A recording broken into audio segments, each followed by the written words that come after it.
عليكم خوتي خواتاتي، كي دايرين؟ لاباس عليكم؟ كنتمنى يا ربي تكونوا بخير وعلى خير، ويلقاكم هذا الفيديو في احسن الاحوال. مرحبا بيا عندكم تاني في فيديو جديد ونهار جديد، ونهاركم مبروك يا ربي. ان شاء الله اليوم جيت نصايب معكم واحد الكيكه بمذاق الكاكاو وبتزيين ديال المكسرات. وان شاء الله بقاو معايا في الفيديو. نتمنى ديروا لي متابعه على القناه فضلا وليس امرا، وتبقاو متبعين معايا الفيديو حتى الاخر مرحله باش تشوفوا الكيك ديالي كيفاش كيجي. غيعجبكم بزاف بزاف. كما كتشوفوا هنايا راني بديت كنطرب البيض، راني درت 4 البيضات ودرت كاس ديال السكر سنيده. كنبدا نطرب فيهم هنايا مزيان، نطرب مزيان تيتخلط ليا البيض ديالي، نحس بالسكر داب. وغادي نحتاج هنايا كاس مع عامرش ديال الزيت. كما كتشوفوا راني ما عمرتش الكاس، راني هاد الكاس هذا اللي عبرت به الحليب هو اللي، والزيت هو اللي عبرت به السكر. غير السكر راني عمرته صافي. غادي نزيد كاس ديال الحليب، ها هو كما كتشوفوا راه هاد العبار اللي درت ديال السكر راني ما وريتكمش، غير اللقطه مشات ليا صافي. غادي نبدا نطرب كلشي، نحس بالخليط ديالي طرب ليا مزيان، وغادي نحيد هاد الطراب ونكمل كلشي بالطراب اليدوي. كما كتشوفوا هنايا من بعد ما طربت الخليط ديالي غادي نضيف عليه 3 المعالق كبار ديال الكاكاو. كما كتشوفوا هنايا غادي نغربلو باش ما يبقاش محبب ليا، راح هو كيبقى محبب كما كتشوفوا امامكم. غنحكو هكايا تنغربلو كامل. 3 المعالق كبار درت فيها بالعبار صافي. غادي نغربل وغادي نزيد عليه ان شاء الله الطحين، ونبدا نخلط شويه بشويه حتى يتجانس ليا الخليط ديالي مزيان. الخليط ما يكونش ثقيل بزاف ولا خفيف بزاف. المهم نتوما راه غتشوفوا معايا النتيجه ديالو كيفاش غادي تكون. هنا هاد الكيكه ديالي راه تقريبا دات ليا 3 الكيسان. الكاس الثالث راه ما عمرتوش مزيان. هنا الكاس الاول راني خويت فيه النص تقريبا. غنغربل ونحرك، غنبدا ندير الطحين شويه بشويه ونحرك صافي. وعندي 3 الخمارات من وزن 7 غرام، درت انا 3. ايوا وصافي. غادي نبدا نحرك ان شاء الله. نتمنى انكم تبقاو معايا في الاخر الفيديو صافي. غادي نبدا نحرك من كلتا الجهتين باش الطحين ديالي ما يتبقاش ليا محبب. نبقى نحرك شويه بشويه ونغربل حتى نكمل الكيسان ديالي كاملين. ما شاء الله تبارك الله صافي. وندخلوها الفران. هنا سمحوا لي راه نسيت الفاني. انا كان عليا ندير فاني غادي نديرها في الاول، ولكن راه نسيت. معليش نتوما لا درتو ديروها في الاول، ما تخليوهاش حتى لدابا. انا راهي نسيت ما درتهاش مع البيض والسكر، معليش. المهم هو اننا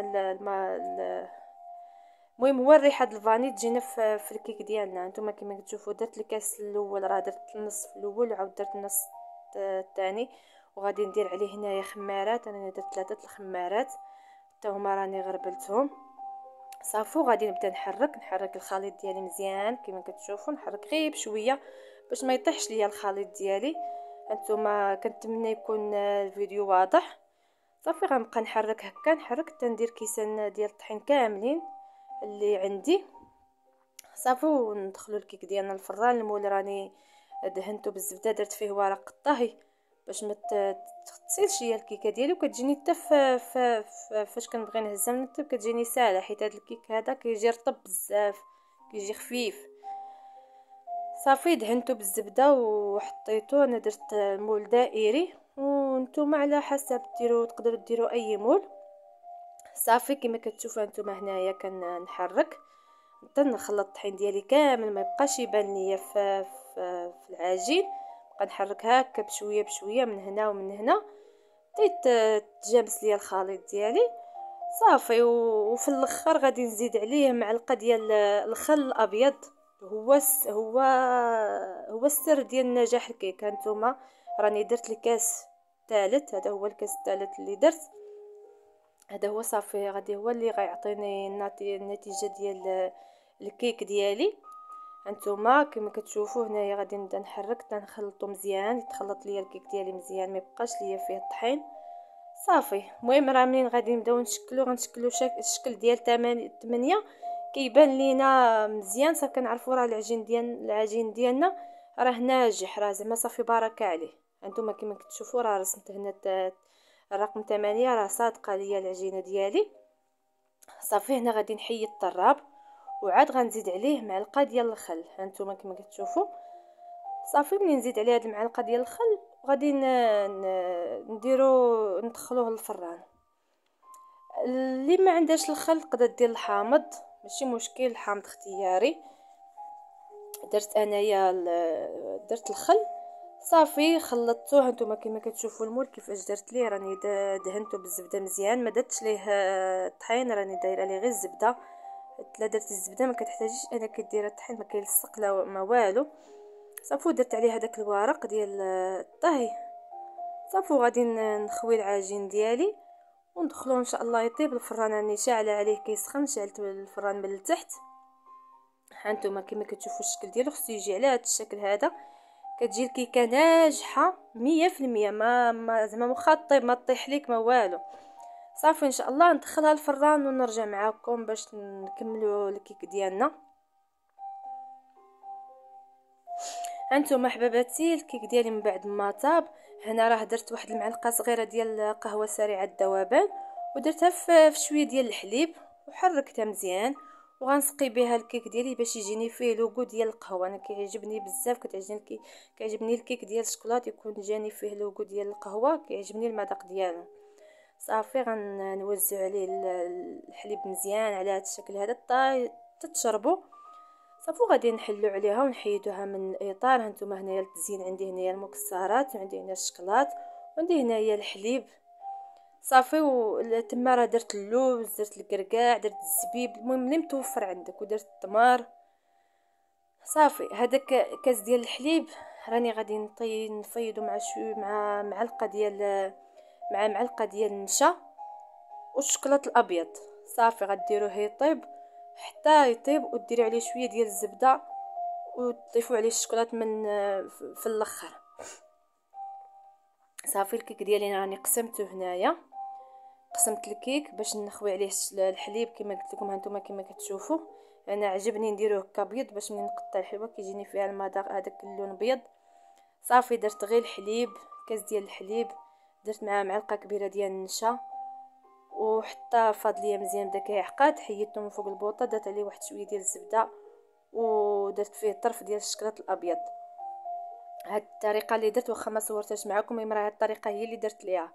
صافي غادي نخويه هنايا على الكيكه في الطبقه الاولى، وغادي ندير عليها الطبقه الثانيه، وغادي ندهنها بهذاك الشكلاط اللي دوبته في حمام مريم.